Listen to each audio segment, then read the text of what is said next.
she's disgusted and she won't be able to take a shower. And Son Goku, he gives her the most serious look. He just casually says, hey, it's no big deal. You can make it without a shower. I go all the time without taking a shower. He is proud of this and she is disgusted. When was Son Goku ever in the series this much of a filth bucket? I just love the shot here, the reflection of Son Goku looking outside the window, and it's here that basically Pansy's like, should I go ahead and take over because we've been, flying this thing all day? And Glorio's like, no, we should just go ahead and land and get some rest in like a nearby cave. And she's basically like, oh, hey, we got Matthew, what's up, in the chat. Let's see, watch the review while also playing DQ3 HD 2D. Double the Toriyama. Nice, yes, Dragon Quest. Toriyama, yeah, his talent and his work just goes way beyond Dragon Ball. But Matthew, thank you for joining the chat. I appreciate it. And so right here, we get Panzy, and she's like, oh, I won't be able to shower, which is kind of very reminiscent of Buruma, aka Boma, if I said it right, Buruma, right? I'm still getting these names, how to pronounce it in Japanese, but Boma, nonetheless, also in the Funimation dub pronunciation. Yeah, I remember she was so angry that she couldn't shower back when they were kind of leaving her stranded back on planet Namek. So just more little Easter eggs here that Boma and Panzy are going to get along. And as I was talking about, you can see she's disgusted and she won't be able to take a shower. And Son Goku, my man Son Goku, he gives her the most serious look. And what is Son Goku gonna tell Panzy here? He just casually says, hey, it's no big deal. You can make it without a shower. I don't shower. In fact, I don't even shower he said, I barely shower all the time or something, or I go all the time without taking a shower. And he points this. He is proud of this. But yeah, Goku is proud of this, that he doesn't shower. And she is disgusted. Like I was saying, when was Son Goku ever in the series this much of a filth bucket?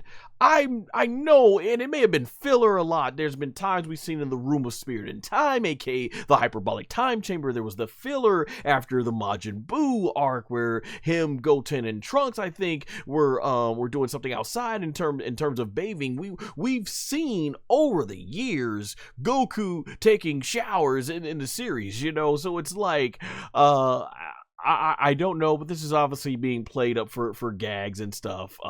Yeah. So they get to the cave and they got Gomah on this little light mat, this match lighter and everything. And I just love the artwork and the reflections and the lights and the fire. And this looks like cat, dog, whatever, dog and cat food. And Son Goku, he just starts biting in, and boy is loving it. And he's like, He thinks this is a great fiesta. And the East Kaioshin, we see that, because I thought he was going to eat it, but that's right. The Kaioshins don't eat it, is what I was end up thinking about it when I saw it. But yeah, he's looking at this and it looks like a centipede, and he's like, oh, you Goku, you're not going to want to know what the meat was made out of. But nonetheless, Goku ate good. Boy was eating good, and now the ever so powerful itis has kicked in. Son Goku has kicked in with the itis. I mean, look at that. I love the way he's drawn there. It looks like his chest is more full than his actual stomach, or maybe his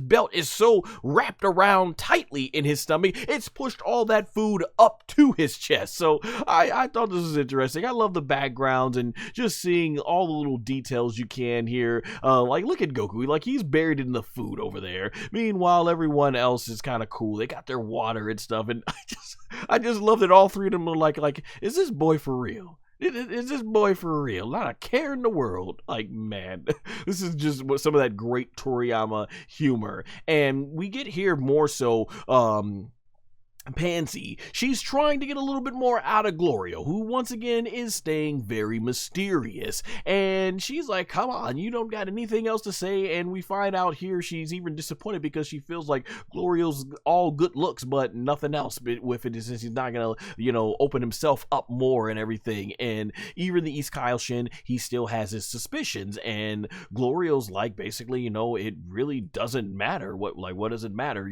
basically, as far as him going between different demon worlds and who he works for and stuff like that.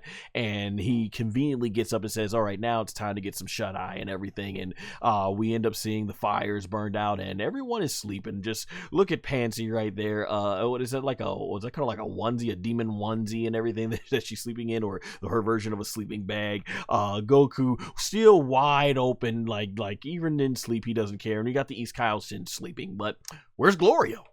And we see Glorio is taking a step outside, and I really love this because this is where the plot is starting to pick up a little bit more. He's talking, and we get a close-up of Dr. Arinsu, and you see her right there. She's got those devious eyes, and as it turns out, Glorio is working for Dr. Arinsu. And when you start going back to the past few 5 episodes, you can now start putting everything together. It was Arinsu who kind of snuck in there when Gomah and Degesu were talking, and then I think she was even watching all the like battles from the Majin Buu arc in her own separate room, and we see Glorio was also snooping around. So he's working for Dr. Arinsu, but of course yet we don't know if Arinsu is good or evil. She just might seem mysterious, but they haven't really come out and said that, hey, she's evil, so we don't know if she's going to be being a hero or the true villain of the arc.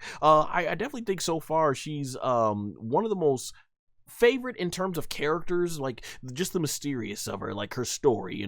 Degetsu is cool, Gomah is hilarious, but there's just something about Dr. Arinsu, like you could almost see that, okay, she might be the big bad villain of this arc and everything. So I think this is cool, and this is just gorgeous artwork. I love the lighting, everything, man, just amazing. It's no wonder why they used this shot of her in some of the trailer material. So we now, oh man, I'm so sorry, I hit the wrong thing in OBS. So, they hang up and everything, and that's his device that Glorio's listening. So we now know Glorio is working with Dr. Arinsu. And, of course, he walks past East Kaioshin, who he thinks is asleep.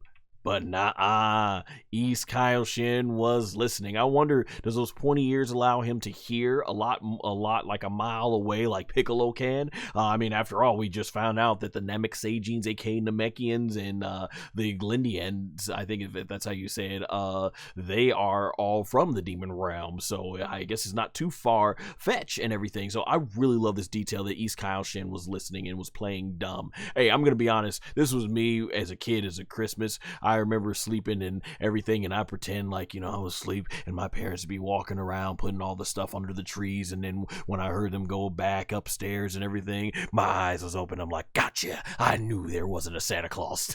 All right, but getting back to the story, that's just what it reminded me of. So Glorio now goes to sleep,